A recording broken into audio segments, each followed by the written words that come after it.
The story begins far away from stadium lights and roaring crowds. It starts in quiet training rooms filled with sweat, pain, and discipline. Mark Kerr is not introduced as a champion, but as a force in the making. From a young age, his body seems designed for combat. Power flows naturally through his movements, but behind that strength lies a restless mind. Mark grows up believing that control is everything. Wrestling becomes his first language. The mat teaches him discipline, dominance, and survival. Every victory reinforces one idea: strength earns respect. Weakness earns nothing. As years pass, Mark's reputation grows. Coaches see potential not just in his physical power, but in his intensity. He does not fight for applause. He fights to prove something to himself, something he cannot yet name. However, even in early success, cracks begin to appear. Mark struggles with identity outside competition. When training ends, silence becomes unbearable. The absence of combat leaves his mind searching for escape. The rise of mixed martial arts creates the perfect environment for someone like Mark Kerr. This new sport has no mercy, no limits, and no clear rules. It rewards aggression, dominance, and mental toughness. Mark enters the MMA world like a storm. His wrestling background gives him an edge others cannot match. Opponents fall quickly. Victories stack up. Crowds begin to recognize his name. Soon, Mark becomes more than a fighter. He becomes an image of unstoppable power. Promoters see him as a symbol of the sport's raw intensity. Titles follow. Championships arrive. But success brings pressure. Expectations grow heavier. Mark is no longer fighting just opponents. He is fighting the image of invincibility others have created for him. Behind the scenes, the toll becomes visible. Injuries pile up. Pain becomes constant. To stay competitive, Mark turns to medication. At first, it feels like control. Soon, it becomes dependence. His personal life begins to suffer. Relationships strain under the weight of his emotional distance. The world sees a champion. No one sees the man slowly losing control of himself. As Mark Kerr's dominance inside the cage continues, the world begins to see him as something more than human. Commentators describe him as unstoppable. Fans believe he is fearless. Opponents step into the ring already defeated in their minds. But the reality behind this image is far more fragile. Mark's body absorbs punishment that few can endure. Every fight leaves damage that does not disappear when the crowd goes home. His joints ache constantly. His muscles stiffen. Pain becomes part of his daily routine. Rest no longer heals him. It only reminds him of what is broken. To stay competitive, Mark relies more heavily on painkillers and supplements. At first, they are tools, a way to keep training, to stay sharp. Slowly, they become necessities. Without them, the pain is unbearable. Without them, the pressure becomes overwhelming. Mark begins to feel trapped by his own reputation. He is expected to dominate every time. Losing feels unacceptable. Showing vulnerability feels impossible. The cage, once a place of control, becomes a prison. The more he wins, the more pressure builds. The stronger he appears, the weaker he feels inside. Away from the violence of the sport, Mark's personal life struggles to survive the storm. He meets someone who sees beyond the champion, someone who recognizes the man beneath the muscle and aggression. This relationship becomes Mark's emotional anchor. For the first time, he feels understood outside competition. But love does not remove pressure. It reveals it. Mark's emotional swings grow more intense. Training camps push him to exhaustion. Loss of control outside the cage becomes frequent. Moments of tenderness are followed by isolation. His partner tries to support him, but the weight of his addiction and inner conflict makes intimacy difficult. As Mark's fame increases, privacy disappears. Cameras follow him. Interviews demand confidence. He is expected to be the same dominant force everywhere he goes. But inside, Mark feels hollow. He begins to question whether fighting is the only thing that gives his life meaning. Without it, he fears he is nothing. The relationship strains under the weight of unspoken pain. Love alone cannot compete with addiction, fame, and identity crisis. As Mark Kerr's reputation grows, he becomes one of the most recognizable figures in mixed martial arts. His presence alone sells fights. Promoters build events around his name. The UFC spotlight is bright, unforgiving, and constant. Every appearance reinforces the myth of invincibility. Media coverage focuses on his strength, his dominance, his ability to destroy opponents with ease. Interviews rarely ask about his mental state or physical pain.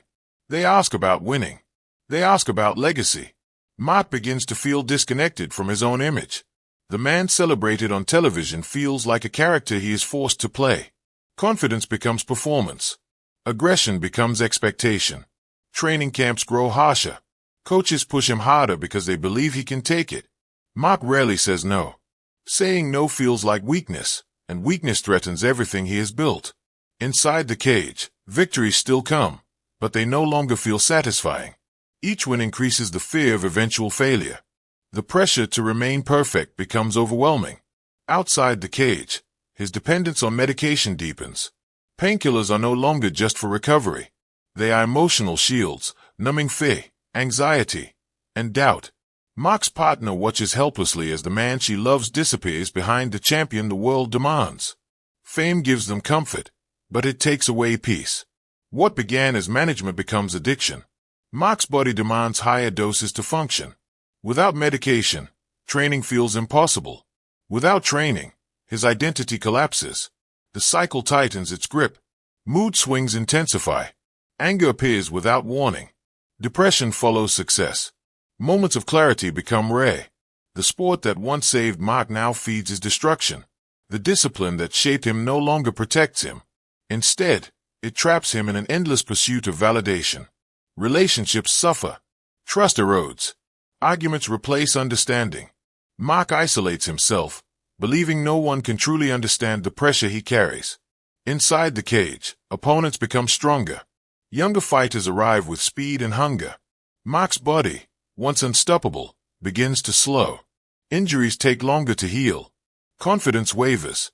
Losses begin to appear on his record. For the first time, Mark faces something worse than pain, vulnerability in front of the world. The audience reacts quickly. Praise fades. Criticism grows louder. The same fans who once celebrated him now question his greatness. Mark internalizes every doubt. Addiction tightens its hold as he searches for escape from disappointment, both his own and the world's. Nothing in professional fighting lasts forever, especially dominance. Mark Kerr begins to feel this truth long before he is ready to accept it. His body, once his greatest weapon, no longer responds the same way. Training sessions feel heavier. Recovery feels slower. Pain no longer fades between fights. The sport continues to evolve. New fighters arrive faster, sharper, and less damaged. They study Mark's style carefully. What once felt unstoppable now feels predictable. Every fight requires more effort than the last. Losses hit harder than injuries. Each defeat chips away at the image Mark built around himself. Confidence erodes. Self-doubt grows louder. The champion who once terrified opponents now fears becoming irrelevant. Mark struggles to adapt. He pushes himself harder, believing discipline alone can reclaim what time has taken. But discipline cannot reverse damage. It can only delay the inevitable. Addiction worsens during this phase. Medication becomes a constant companion, no longer hidden or controlled. It follows him into training, into travel, into everyday life. Without it, reality feels unbearable. Promoters slowly move on. Media attention shifts to younger stars. The spotlight that once defined Mark begins to fade, leaving behind silence he does not know how to face. The lowest point arrives quietly, without ceremony. Mark's career stalls. Opportunities dissipate.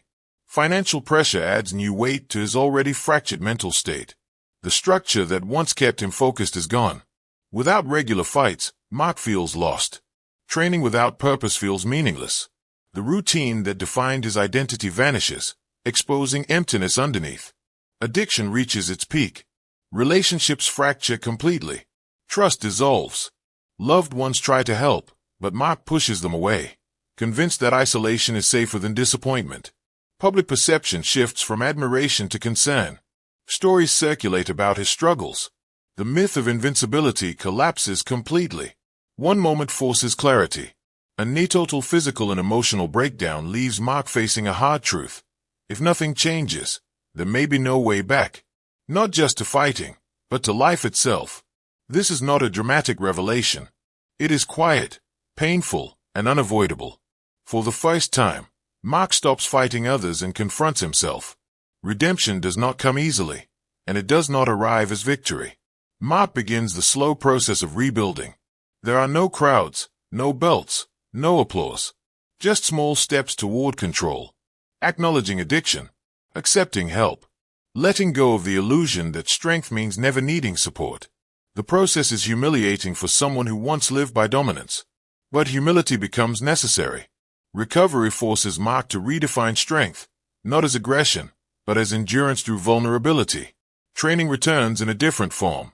Not to conquer opponents, but to reconnect with discipline. Physical effort becomes therapy rather than obsession. Relationships begin to heal slowly. Trust takes time. Apologies cannot erase damage, but consistency builds new foundations.